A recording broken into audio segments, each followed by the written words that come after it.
climate change is finally being taken with the extreme seriousness that it deserves. Delegates from almost every country on Earth have gathered in Paris to finalize a new global climate accord. China is playing a central role, and President Xi Jinping in Paris personifies China's commitment. Although China is the largest overall producer of CO2 emissions, on a per capita basis, China generates less than half of what the U.S. generates.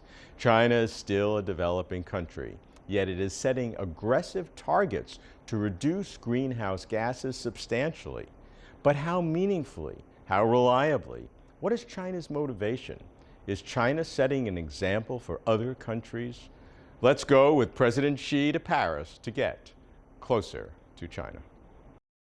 About 150 world leaders, around 10,000 delegates from 195 countries and the European Union, over 2,000 representatives from non-government organizations, and more than 3,000 reporters gathered in Paris for the climate change conference, setting a record for its size and scale. Chinese President Xi Jinping led a 200-member delegation to the summit. It's the first time China's head of state participated in climate change negotiations. And during the two-week summit, an additional 100-member Chinese negotiating delegation attended all the meetings and engaged in detailed discussions. China's negotiating team consisted of members from the Ministry of Foreign Affairs, National Development and Reform Commission, and other ministries, as well as special delegates from the Hong Kong and Macau Special Administrative Regions. In Paris, President Xi delivered a speech at the UN Global Climate Change Conference to demonstrate that Beijing attaches significance to global climate change governance. He expounded on China's philosophy to address climate change and called for closer cooperation from the international community. Going forward, ecological endeavors will feature prominently in China's 13th five-year plan. China will work hard to implement the vision of innovative, coordinated, green, open, and inclusive development. China will, on the basis of technological and institutional innovation, adopt new policy measures to improve industrial mix, build low-carbon energy system, develop green building and low-carbon transportation, and build a nationwide carbon emission trading market so as to foster a new pattern of modernization featuring harmony between man and nature.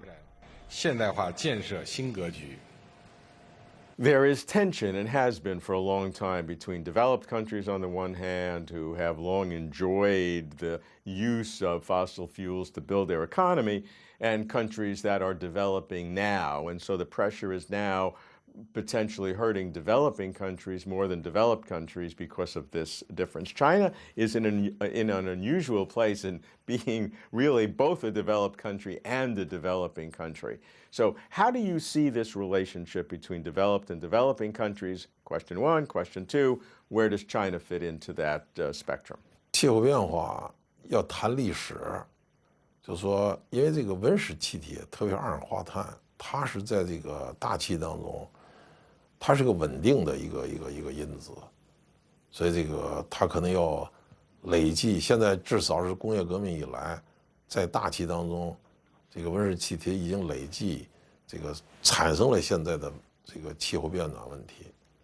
说那就算算这个历史的，要看历史的看呢，就是从1860年到现在，历史累计来看，发达国家的排放量占了70%，发展国家只占30%，这就是历史。所以气候变化的公约里边提出了基于历史的责任，提出了共同带有区别的责任原则，所以我们认为这是合理的。但是现在这个情况也有些变化，说一些发展国家呢，可能现在在经济发展的比较快，它的排放量也在增加，这是事实。但是如果公平合理的来考虑呢，如果历史累计排放来看，发达国家现在还是占绝大多数。所以从这个意义上来说，现在这个公约的这些基本原则还是适用的。它对各国的历史责任、现在的发展阶段能力和水平，应该说没有发生根本的变化。但是有些国家有些变化，但是呢，根本的变化并没有发表，并没有这个改变。即使是按照现在这个原则，也并没有妨碍发展中国家做的更多，做的更好。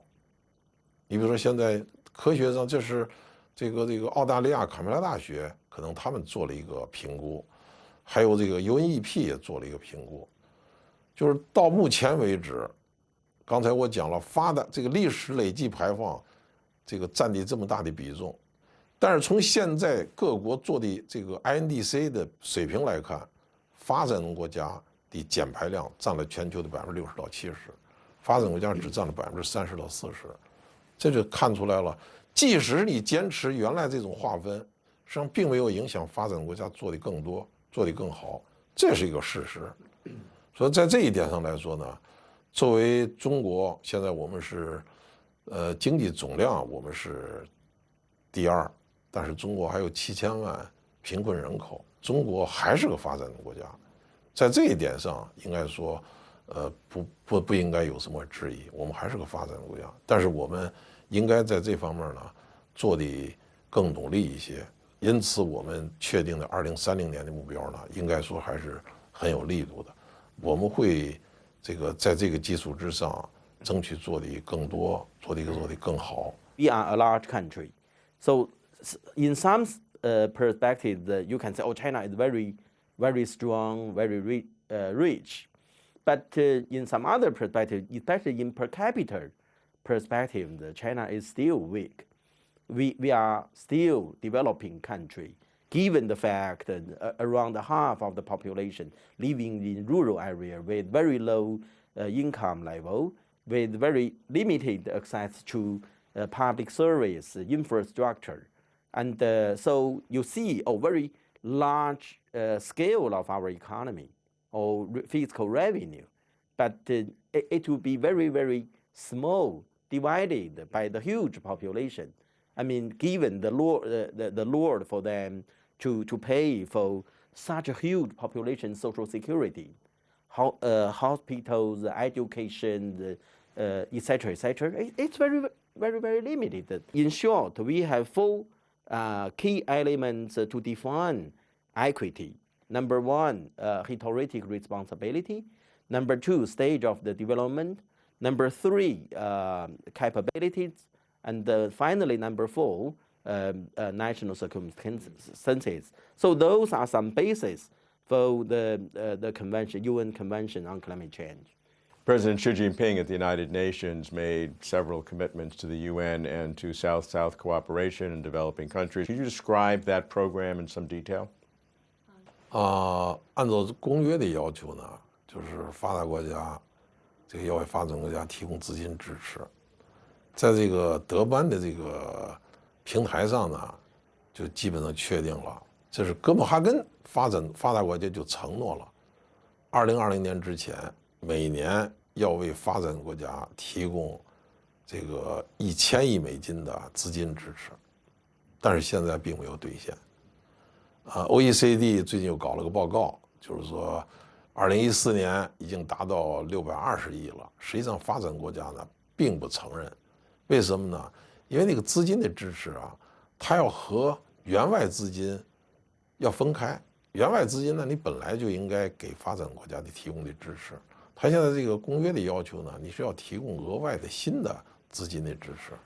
说这620亿里边可能有一些本来就是援外的资金，把它包装了一下作为气候变化的资金，这一点上呢，可能也不符合这种公约的精神。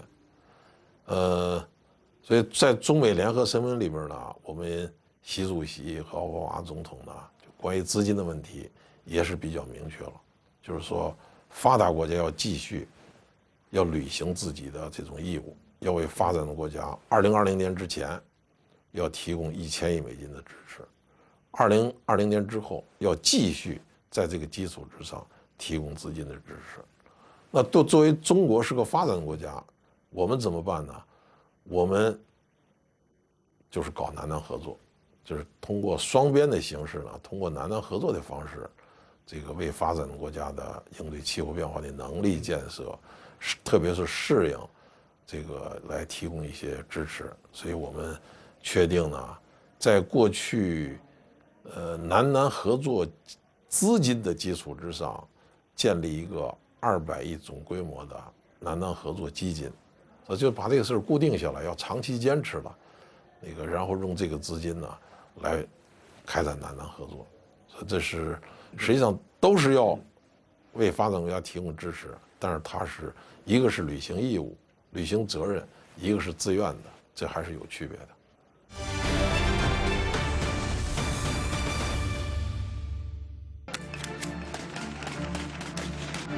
Uncovering the truth. We are on our way to Liari, one of the most dangerous districts in the city of Karachi. We were told that we're just about to cross the border between Malaysia and the Philippines. Going the distance to get the story. We meet the real people with real hope. For many young Thais, Muay Thai is one of the only ways to lift their families out of poverty. Behind every corner is a great story. Assignment Asia. Expect the unexpected. From emerging powers to expanding partnerships, from fighting poverty to combating climate change, booming economies, war-ravaged nations, and everything in between. We capture the changes affecting the most dynamic and diverse continent on the planet, taking you beyond the headlines to the people and their stories. Asia Today, delivering Asia to the world.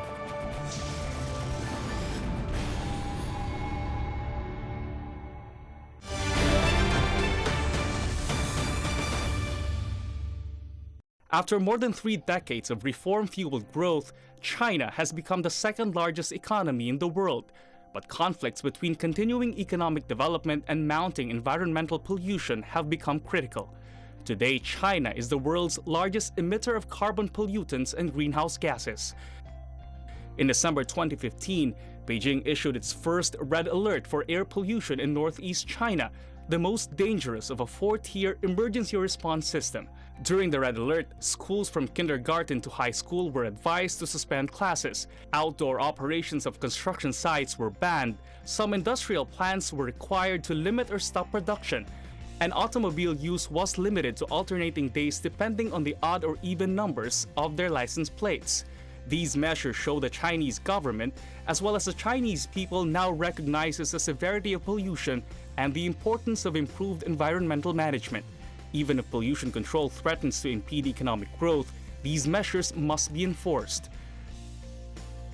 China has pledged to embrace a green development model over the next 5 years, increasing the share of non-fossil fuels in the country's energy portfolio to 15% in 2020.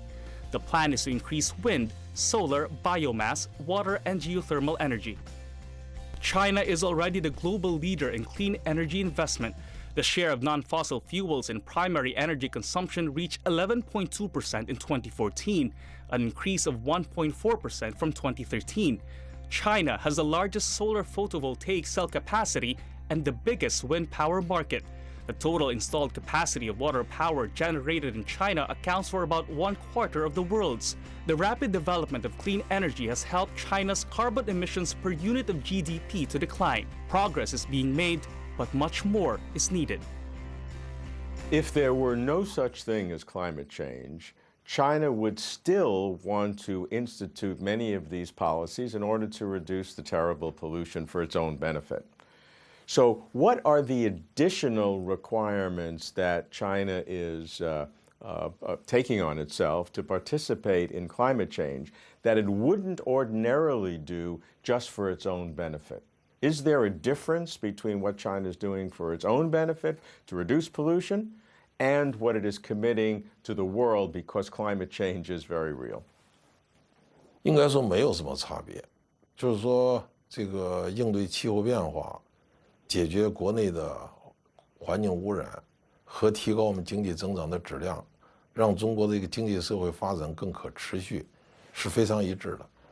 所以这个我们在考虑这个问题的时候呢，是要进一步的加大这个力度，这个提高应对气候变化的水平。这样做呢，对中国的经济增长、可持续发展有好处，对这个全球的应对气候变化有好处，对人类有好处，对地球有好处，对中国有好处。为什么我们不做呢？你做得更好，这个对中国也好，对世界也好。中国最早的提出了峰值的这个概念，所以这实际上就是给自己确定了一个封顶，一个倒逼机制，这对自己加了压力，说应该这对中国的这个政府的这种措施啊，确定目标，国际社会应该给予充分的肯定。That's a hard equation to optimize because you have tension on both sides, tremendous pressure for development. China still has 70 million people in poverty, wants to rejuvenate the nation, and of course there's huge pressure from the Chinese people on pollution control. So it's great tension. In short term, it is, but in the longer term, they are the same thing. So sometimes I just regard that as the two sides of one coin. So just take energy mix as an example. I mean the shift, fuel switching. That means we introduce more and more clean energy, although they seem to be more expensive today. But in the long-term perspective, they will become more and more important energy for China, and with higher and higher share. Wind turbine, wind power and solar power, and even nuclear, and also natural gas. And we are in the process of the transition, and these will be beneficial to both the global climate warming and local air quality. What are the primary specific objectives, strategies, policies, and then commitments that China will pledge? “15+5”的规划呢，会考虑到这个因素。说这个，我想，那个“12+5”我们肯定要完成这个目标，做好当前的工作。“13+5”，要为2030年中国今年6月30号已经提交的 INDC 的这个方案的目标，这个目标呢，就是第一个提出来中国的二氧化碳排放峰值，这是在世界上发展中国家当中，这是最早提出来的这么一个目标，就是我们这个二氧化碳的排放到2030年左右要达到峰值，而且我们尽可能争取呢早一点达到这个大峰，这是一个目标。另外呢，根据中国的国情，我们还是确定了要在2005年的基础上，2030年碳的强度要降低60%到65%。这个再有呢，就是非化石能源再生能源的比重要达到20%左右。还有森林蓄积量的这个增加，要增加45亿立方米，这是从这个全局的考虑。另外也提出了适应气候变化的目标。应该说这些目标呢是根据中国的国情、中国的发展阶段、中国的能力，这个和我们应该承担的国际责任和历史责任，这个确定的。这个目标我们大体上论证了2年左右，是吧？这个通过这个工业、建筑、交通，这个人民的生活消费。各个领域可能产生的排放和遇到的一些问题，特别是技术上的一些问题，确定了相应的实现这一目标配套的政策措施所要采取的这个工程。大体上我们算了一下，要实现这个目标，大体上需要按照现在的这些技术，可能需要41万亿人民币，也就是6.7万亿美金的这么一个投入，才能实现这个目标。所以刚才有的记者问我说：“你这个确定这么一个目标，对经济增长是不是有影响啊？那个降低了增长速度？”我讲呢，我们确定这个目标，实际上建立了一个倒逼机制，倒逼我们发展方式、生活方式的转变。说这个要实现的这个绿色，通过绿色低碳循环发展的这种路径，来实现我们的目标。如果这个目标实现了，我们的经济增长还是按照6.5%到7%左右的这么一个速度，那中国的这个经济增长的质量跟效益会大大的提高。这是我们追求的可持续发展的目标。应该说，我们这个中国确定这个目标是经过充分的论证、科学的论证，这个产生的，所以我们对这个目标的实现还是很有信心。When you say there is new political will to engage and enforce climate change and pollution control, that must mean that there's diversity of opinion, that there are interest groups that would oppose it. Because if there weren't, you wouldn't need political will. So what are the tensions in society that exist between development, building the economy, trying to be a rejuvenated nation, and the need for pollution control? What is the political reality that you need political will to overcome? I'm aware of the diversity in terms of interest group. But just take coal as an example. Where you want to introduce more and more non-fossil fuel, for example. And so you have to face the very realistic challenge there. That means, for example, we have several millions of workers to work for coal. And what about the unemployment problem? So what response measure you can take to handle that? And also, in the past 10 years, our banking system, we issued a lot of loan to these specific sectors as the infrastructure sectors. But now you say, oh, we will not use the coal, and who will pay back the loan? So who will return?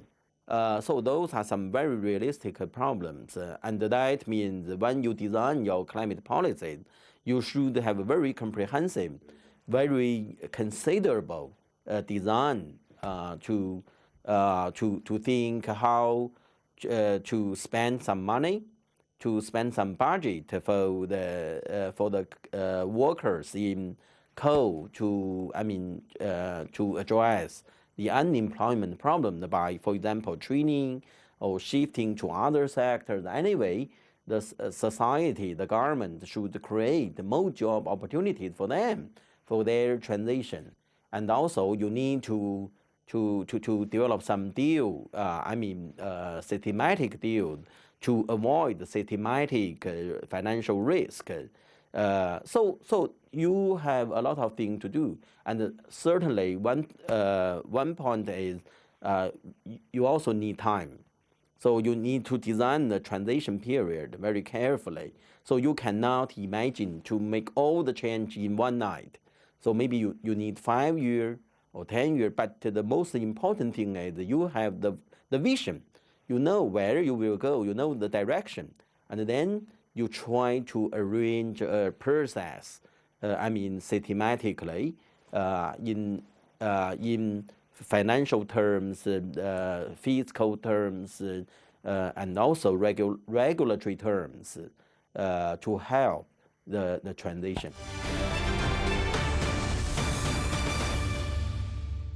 You've talked about 6 challenges, 6 obstacles or problems that the country has to face in order to achieve this. Can you give me some of them? The first thing is changing mind, change your view of development to improve your awareness. Because why we have to make change? We need to let people know that. So the essential point here is we cannot move forward with the previous, classic development path.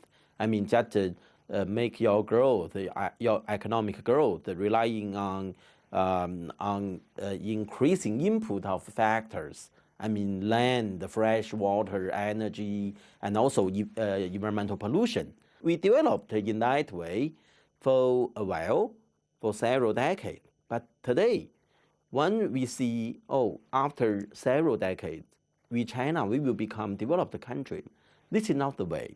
And then the realistic constraints cannot allow us to move forward, along with this development pattern.